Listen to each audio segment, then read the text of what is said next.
look what's happening in Hong Kong. 12 weeks ago, nobody covered it. This weekend, it was the big story on Drudge.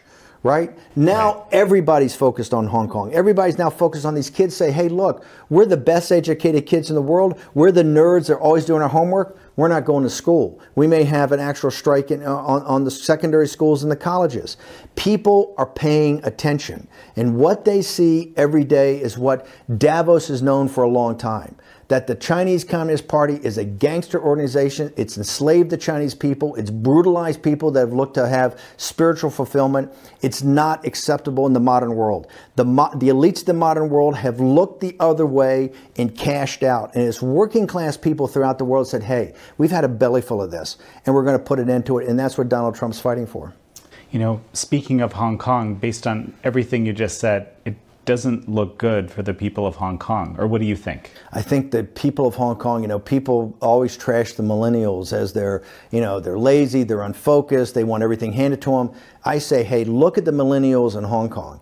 Those young men and women are exactly what the patriots of 1776 were in the United States. Okay. They have the grit, they have the determination, they have the indefatigability. They are not going to back down. They've been tear gassed, they've been beaten, they've had rubber bullets shot at them, and time again they show up. I think they're heroes of the modern world. I think they deserve to be nominated for and win the Nobel Prize for Peace, because they have shown what free men and women will do to stand up against a totalitarian dictatorship. And they are a lesson, not just for this age, but for all ages. And that's why I think it's so remarkable what's going on. We are seeing history made in real time. And what's going on in Hong Kong every day is making history. And yes, the CCP eventually, I think, is going to say, hey, we've had enough of this, right? This is like Tiananmen. We've done it long enough, but you're not going to go back to work. You're not going to play by our rules. We're the Chinese Communist Party, and we can break you, and we will break you. And I have said, the moment they force the Chinese Communist Party to do that, the moment they force them for another Tiananmen,